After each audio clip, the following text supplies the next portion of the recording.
This sucks. I don't know. Maybe some of you out there have one of these cameras. This is my little, you know, that I bought back in the day when I had a paycheck. My little Nikon Coolpix, and it also has a movie mode. And what's happened since then is that, so I took some footage of me riding on the skateboard, and what happens is I'm getting a lens error. And what's going on is that the lens on the inside has completely come loose. It's like flopping around in there. I can see threads, I can see copper washers, and I'm working up the nerve to take this thing apart to see if I can put it back together, but hell, I mean, I've got the jeweler's screwdrivers, but hell, I don't know. I don't know anything about these things. God, it just sucked. That was bad luck too. And I did nothing. I just didn't drop it or anything. It's just sort of, at first I got one lens error that I kind of held to kind of push it back in. I thought, huh, didn't think anything of it. And then I took a little, I shot some footage while I was on my skateboard. I thought it looked pretty cool. You could see like the street and the sidewalk and me going down this slight hill. And then I couldn't, the lens wouldn't go back inside. I'm looking at it and I'm trying to push it out, and then you can't see anything because the lens was like, it's all just blurry because the lens is off on the side. I don't know. I don't know whether there's a problem with those things. I'm sure I'm way past the warranty on that thing. Never mind. Should I have a biscuit? Hey, I want to say thank you to my friends in Australia. And there's that group, the 5 Awesome Aussies, but I don't know who's, I just know that Stellidium Lane, Sammy, and Z Moulton is part of that group.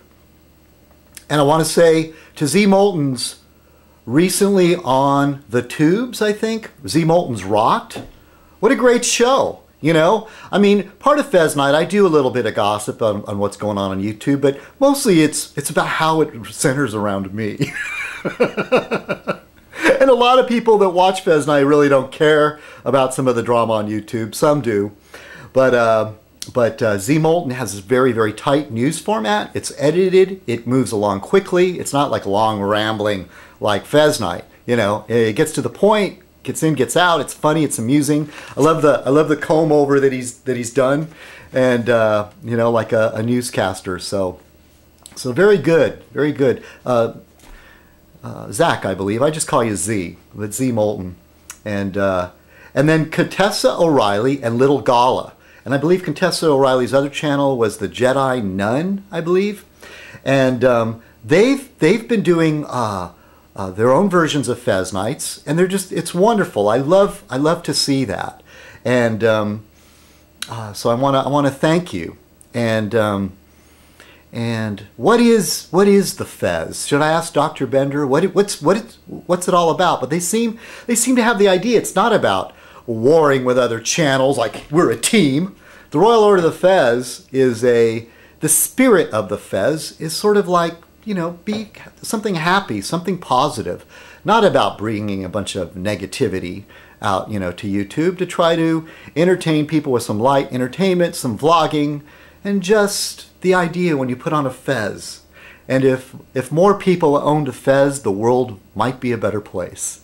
And so I want to thank them, and yeah, and Little Gala even made a video showing how he made a Fez from taking a St. Patrick's Day party hat. Now I haven't seen that style of plastic hat in the stores here in the U.S., but I mean, if you're in Australia, and they're probably available here. I just haven't really looked. I could probably go to a party store or something, and you know, made a pretty decent Fez. But you can also just make a Fez by rolling one out of paper and then taping a top on it. You know, a lot of times you don't need the tassel. It's nice if you have a tassel, but hell, I made a tassel once by just gathering a bunch of string. Take a long length of string, cut them up all into the same lengths, you know, like double them over, fold them over a bunch of times, then just cut one end, tie the other end in a knot, then you've got a tassel. That's, you know. So, but anyway, that was really cool. And the other thing about the ROF is that we are secretly lurking about the YouTubes. Our agents are everywhere and yet nowhere. And the idea is to push for something positive, take the mick out of some of the bullies if we can, and but not add to it, not add to the fighting. You know, that's not what. I mean, I have added to the fighting in the past, and I'm trying to to confess and say, look, I'm not about that anymore. Not that I ever really was. They always kind of considered me a wimp. And that was the thing about the NOE, the network of the NOE, and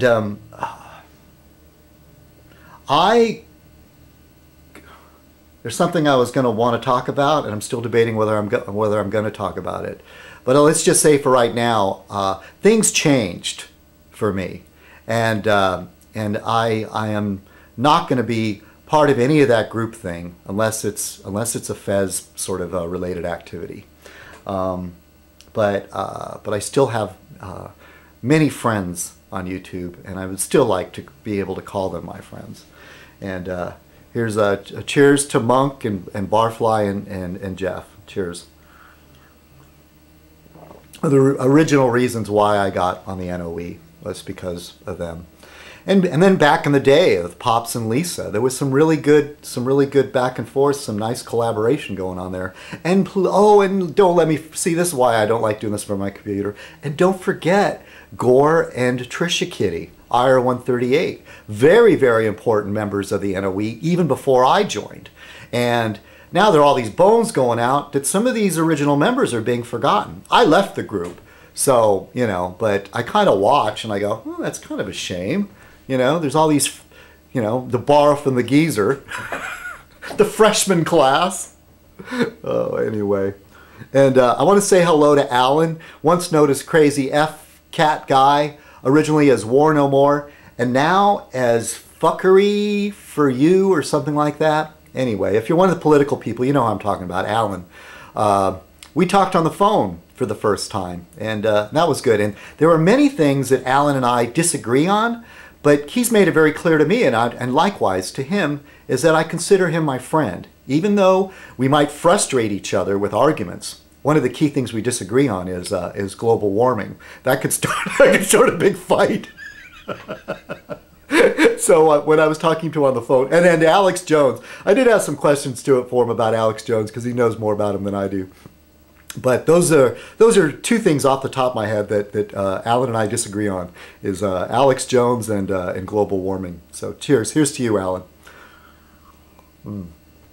May have him as a guest caller on Fez Night one of these days, eh? And so, what do I talk about now? I'm going to try to not make this Fez Night too long, but should I talk about, I looked at the paper today and nothing really caught my eye that I got super interested in. I might go back and look at it a little bit later if I feel like I still want to keep talking. I don't know if this is the current cartoon, but I have an older cartoon here that I might read to you. And